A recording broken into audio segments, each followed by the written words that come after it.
My name is Bakoko Bakoru, and I'm calling this press conference in relation to what happened yesterday, and that was the primary elections. As NRM, I want to say that I'm very grateful for the completion of the NRM primary campaigns and election, and I'm grateful not only to the team that I campaigned with, the candidates. I'm also grateful to the community who were coming selflessly to listen to our messages for the campaigns. And I believe that while there were some hurdles, the campaign was relatively peaceful. And as a family of NRM, we completed the joint campaigns, and now the elections were decided. And it was decided that Engineer Tio is the winner. And as NRM, once the campaigns are completed, the rest of the candidates who did not win will support Engineer Tio. And so I want to pledge here that I'm going to give my support to Engineer Tio in the national elections, which is coming next year. And I also want to request my colleagues who stood with me that we all come together and support the flag bearer, because we want to win as NRM. These campaigns, as I said many times, it was like a football match. There are winners and there are losers. And for me, I'm fine with the results as they come. The only problem is that the votes which were cancelled from me, from Ricky, from Vudikali and Anipi, that's a place where many of the politicians don't reach. When I went to Vudikali, I was surprised myself. I didn't expect such a big population there. They are next to Acha River, and they told me we don't have water, we don't have school, we don't have a health facility. Honorable, we are going to vote for you in big numbers, and if you go through, kindly please, can you come back and support us so that we can get some water, we can have a school for our children, we can also, have a health facility. And I could see the need.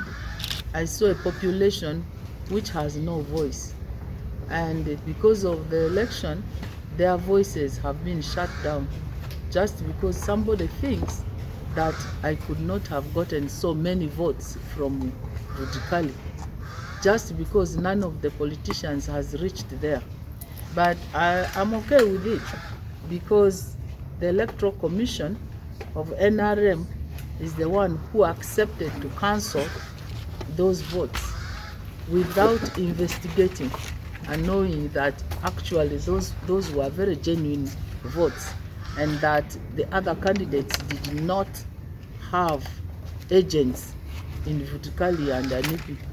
The problem was not that the other candidates did not have agents, it's that people have never reached there. Not even the local politicians have gone there.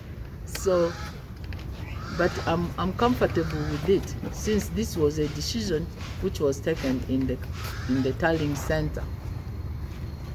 We had won, and when those votes were cancelled, then we were told we lost, and we are comfortable with that. This is a concession speech.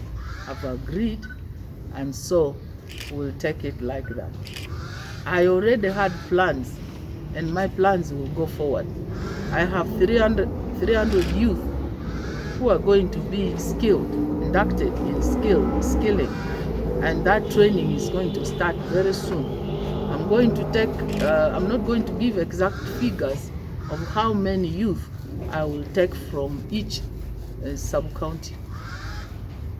Oluko will have a chunk of members who will go for that skilling, and so will Dadam.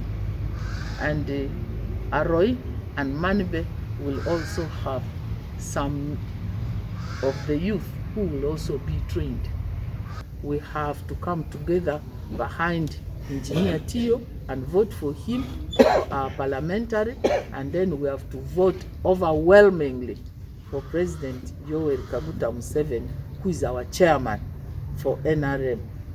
Do we understand? Yes. Thank you.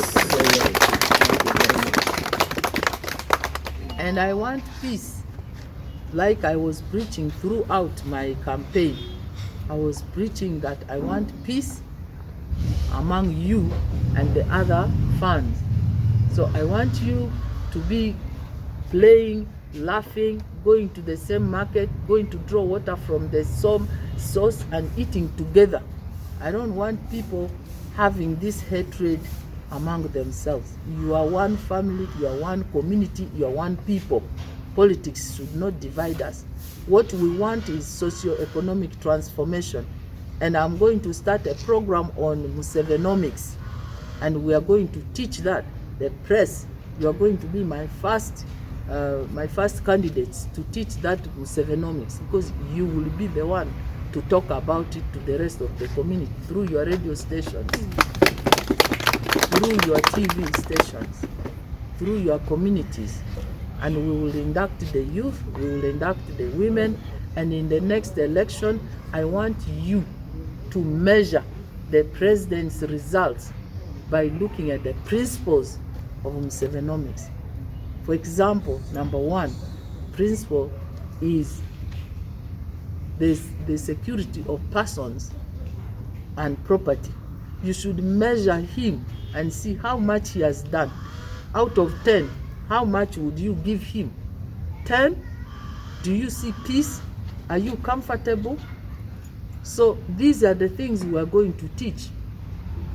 And scaling, how many youth are able to talk about unemployment, talk about education, primary school education and secondary education.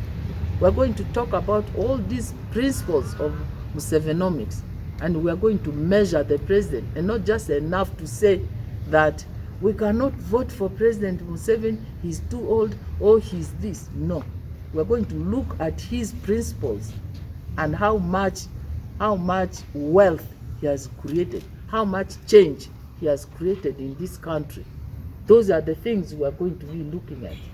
And that is going to be what I will do in the next couple of months before we have the next elections.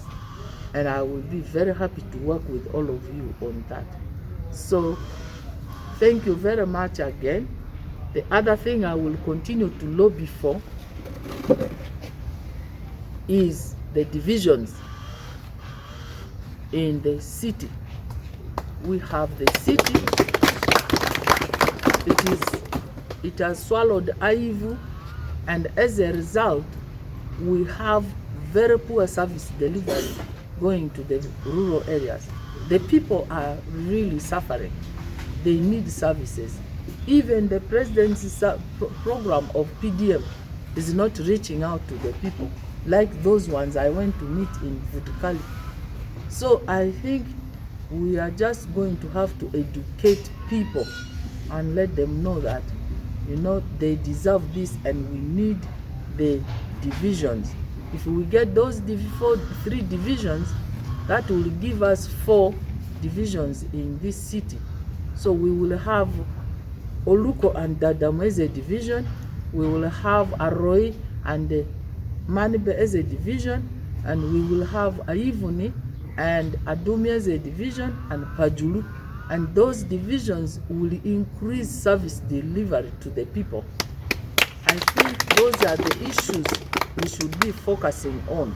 There's been too much politics and propaganda on issues like Barifa. This is no time to talk about that. Barifa has been here and it will continue to be here. And if there's need to develop it, it will be developed. Nobody will stop it.